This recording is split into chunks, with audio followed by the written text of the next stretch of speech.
আমার মনে হয় স্বরাষ্ট্রমন্ত্রী আইনের ব্যাখ্যা না দিয়ে সারা দেশে কোথায় কোথায় সন্ত্রাসীরা রয়েছে সেই সকল সন্ত্রাসীদের তালিকা করে তাদেরকে বিচারের ব্যবস্থা করা দরকার। আমার রাস্তায় যাচ্ছে বলে আপনারা আজকে সংসদে প্রধানমন্ত্রী স্বরাষ্ট্রমন্ত্রী হয়েছেন, বিশ্বাসঘাতকতার মূল্য এই দেশে আবার দিতে করা দরকার। আবার রাস্তায় যাবো, রাস্তায় পতন হতে হবে। আমরা নতুন বাংলাদেশ আবার প্রতারণার রাজনীতি দেখতে চাই না।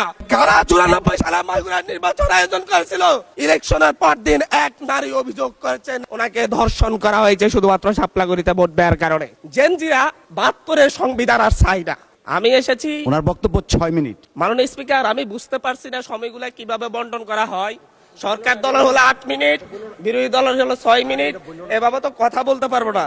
আপনারা যে জেনজির কথা বলেন, সেই জেনজির প্রতিনিধি হয়ে আমি সংসদে কথা বলতে আসছি। আপনি যদি বলেন যে জেনজিরা কি চাই, আমি বলছি জেনজিরা 72-এর সংবিধান আর চাই না।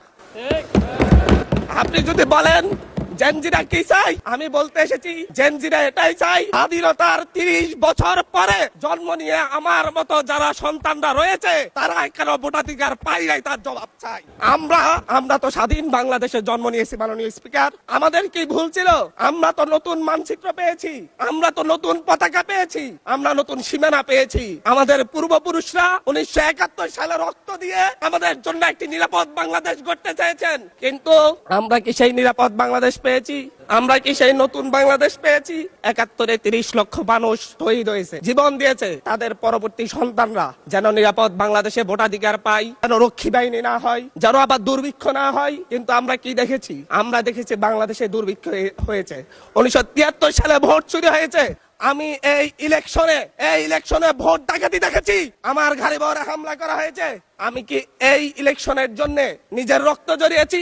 আমি আজকে স্বরাষ্ট্রমন্ত্রী আছেন, মাননীয় প্রধানমন্ত্রী আছেন, আমি এখানে প্রশ্ন করি, আমরা রক্ত জড়িয়েছি বলে আপনারা আজকে সংসদে প্রধানমন্ত্রী স্বরাষ্ট্রমন্ত্রী হয়েছেন। রক্ত জড়িয়ে গুলিবিদ্ধ হয়ে 3 দিনের মাথায় মাননীয় সংসদ সদস্য, আপনার বক্তব্য অব্যাহত রাখুন। 144 ধারার মধ্যে আবার নিজে গুলিবিদ্ধ পা নিয়ে বের হয়ে গিয়ে সংবাদ সম্মেলন করে বলেছি আবার রাস্তায় নামু, রাস্তায় পতন হতে হবে। আমরা বলেছি নতুন বাংলাদেশ দিব। আমরা নতুন বাংলাদেশ আবার প্রতারণার রাজনীতি দেখতে চাই না, প্রবঞ্চনার রাজনীতি দেখতে চাই না। যেই গণভোটের পক্ষে আমাদের মাননীয় প্রধানমন্ত্রী প্রচারণা চালিয়েছেন, যে আদেশের পক্ষে মাননীয় সরকার দলীয় সংসদ সদস্যরা প্রচারণা চালিয়েছেন, আজকে এখানে সেই কেন এটা নিয়ে আবার দীর্ঘ আলোচনা হতে হবে। আমরা 90-এর গণঅভ্যুত্থানের কথা বলে যাই নাই। 3 জোটের রূপরেখা হয়েছে, বাংলাদেশ গণতান্ত্রিক ভাবে উত্তীর্ণ হবে কথা দেওয়া হয়েছিল। কিন্তু 94 সালের মাগুরার নির্বাচন কারা আয়োজন করেছিল? কারা 94 সালে মাগুরার নির্বাচন আয়োজন করেছিল? আজকে আবার এই সংসদে দাঁড়িয়ে আবার এমন একটা ব্যবস্থা নিয়ে যাচ্ছেন, আরেকবার যে মাগুরার নির্বাচন আয়োজন করবেন না, এর নিশ্চয়তা কে দিবে? আমি আমার সবচাইতে কম বয়সী প্রার্থী হিসেবে নিজের প্রার্থীটা জমা দিয়ে এলাকায় গিয়েছি প্রচারণা করতে। 3বার হামলা শিকার হতে হয়েছে। আমি সংসদ সদস্য হিসেবে এলাকায় গিয়েছি, সেই জায়গায় আমার উপর হামলা করেছে, সরাসরি ভিডিওতে দেখা গিয়েছে। দেশীয় অস্ত্র নিয়ে আমাকে কোপাতে আসা হয়েছে। তারা কারা? ওরা তো তারাই যাদের প্রত্যেকের হাতে বিএনপি দলীয় নেতা কর্মীদের রক্ত লেগে আছে, প্রাণ লেগে আছে। এই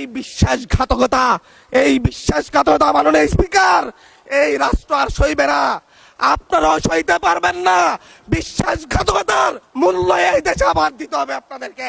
আপনারা যারা আপনাদের ভাইদের রক্ত জড়িয়েছে, খুন করেছে, খুনের মামলা আছে, তাদেরকে আবার পুনর্বাসিত করে আমাদেরকে খুন করার জন্য লেলিয়ে দিচ্ছেন। চট্টগ্রাম থেকে এক সাংগঠনিক নেতাকে পাঠিয়েছে অস্ত্র সহ আমাদের লোকজনের উপর হামলা করতে। ভোটের দিন সকালবেলা থেকে প্রত্যেকটা ভোট কেন্দ্রে অস্ত্র দিয়ে মহড়া দিয়েছে। 30টা ভোট কেন্দ্রে এনসিপির প্রার্থী, বিএনপি 2 জন বিদ্রোহী প্রার্থী সহ কারো এজেন্টকে ঢুকতে দেওয়া হয় নাই।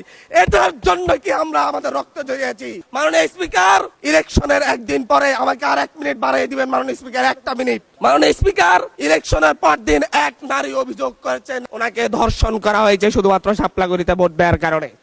1 ঘন্টার মধ্যে ধন্যবাদ মাননীয় সংসদ। আচ্ছা ঠিক আছে, 1 মিনিটের মধ্যে সংক্ষিপ্ত শেষ করবেন। 1 মিনিট। সার্কেল এসপি 1 ঘন্টার মধ্যে বলেছে এই ধরনের কোনো ঘটনা ঘটে নাই।